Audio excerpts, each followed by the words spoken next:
നമസ്കാരം. ഇന്നത്തെ 10 പ്രധാന വാർത്തകളിലേക്ക്. പ്രധാനമന്ത്രി ഷെയ്ഖ് ഹസീനയുടെ രാജി ആവശ്യപ്പെട്ട് ബംഗ്ലാദേശിൽ വീണ്ടും കലാപം. രാജിക്കായി പ്രതിഷേധക്കാരും അവരെ നേരിടാൻ ഭരണകക്ഷിയായ അവാമി ലീഗ് പ്രവർത്തകരും തെരുവിലിറങ്ങി.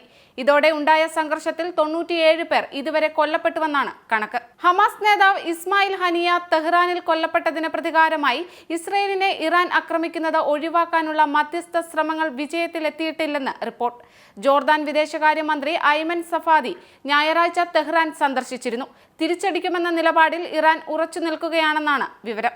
ഇറാന്റെ ആക്രമണ ഭീഷണികൾക്കിടെ തങ്ങൾ എന്തിനും തയ്യാറാണെന്നും കനത്ത തിരിച്ചടി നൽകുമെന്നുമുള്ള മുന്നറിയിപ്പുമായി ഇസ്രായേൽ പ്രധാനമന്ത്രി ബെഞ്ചമിൻ നെതന്യാഹു. ഏത് സാഹചര്യത്തിലും തങ്ങൾ തയ്യാറാണ്, അത് ആക്രമണമായാലും പ്രതിരോധമായാലും, ഇസ്രായേൽ മന്ത്രിസഭാ യോഗത്തിന് ശേഷം നെതന്യാഹു പറഞ്ഞു. ബ്രിട്ടനിലെ വിവിധ നഗരങ്ങളിൽ അരങ്ങേറിയ കുടിയേറ്റ വിരുദ്ധ തീവ്ര വലതുപക്ഷക്കാരുടെ ആക്രമണങ്ങളും ഏറ്റുമുട്ടലുകളുമായി ബന്ധപ്പെട്ട് 100-ലേറെ പേരെ പോലീസ് അറസ്റ്റ് ചെയ്തു.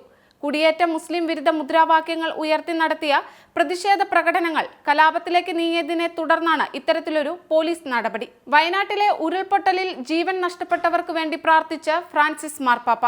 കേരളത്തിലുണ്ടായ മഴയിലും മണ്ണിടിച്ചിലിലും ജീവൻ നഷ്ടമായവർക്കും ദുരിതബാധിതർക്കും വേണ്ടി തന്നോടൊപ്പം പ്രാർത്ഥിക്കാൻ മാർപ്പാപ്പ വിശ്വാസികളോട് അഭ്യർത്ഥിച്ചു. പശ്ചിമ ബംഗാൾ സർക്കാർ കടുത്ത സാമ്പത്തിക തകർച്ചയിലാണെന്ന് ഗവർണർ CV ആനന്ദബോസ്.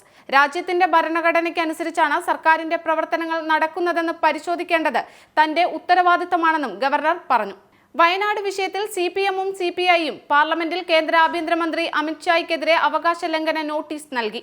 CPM-ൽ നിന്ന് V ശിവദാസനും CPI-യിൽ നിന്ന് P സന്തോഷ് കുമാറുമാണ് നോട്ടീസ് നൽകിയത്. വയനാട് ഉരുൾപൊട്ടലുണ്ടായ മുണ്ടക്കൈ മേഖലയിൽ ഇന്നത്തെ തെരച്ചിൽ ആരംഭിച്ചു. 7ാം നാളത്തെ തെരച്ചിലാണ് ഇന്ന് തുടങ്ങിയത്. 12 സോണുകളിലായി 50 പേർ വീതമുള്ള സംഘങ്ങളാണ് തെരച്ചിൽ നടത്തുന്നത്. സൈന്യവും ഇന്ന് തെരച്ചിലിന് സഹായിക്കും. മുണ്ടക്കൈ ഉരുൾപൊട്ടൽ ബാധിതർക്കുള്ള സഹായ പിരിവുമായി ബന്ധപ്പെട്ട് വയനാട് കളക്ടർ മേഘശ്രീയുടെ പേരിൽ തട്ടിപ്പ്. ഉരുൾപൊട്ടൽ ദുരന്തത്തിൽ ദുരിതാശ്വാസത്തിന് പണം ആവശ്യപ്പെട്ട് കളക്ടറുടെ ചിത്രം പ്രൊഫൈൽ ഫോട്ടോ വെച്ചാണ് വാട്സാപ്പ് വഴി പണം തട്ടിപ്പ് നടന്നത്. കളക്ടറുടെ പരാതിയിൽ സൈബർ പോലീസ് കേസെടുത്തു. പാരീസ് ഒളിമ്പിക്സിൽ വനിതകളുടെ 100 മീറ്ററിൽ നിന്ന് പിന്മാറിയതിന് പിന്നാലെ 200 മീറ്ററിൽ നിന്നും പിന്മാറി ജമൈക്കയുടെ ലോക ചാമ്പ്യൻ ഷെറീക്ക ജാക്സൺ. 200 മീറ്ററിലെ എക്കാലത്തെയും വേഗമേറിയ 2ാമത്തെ വനിതയും നിലവിലെ ലോക ചാമ്പ്യനുമാണ് ഷെറീക്ക.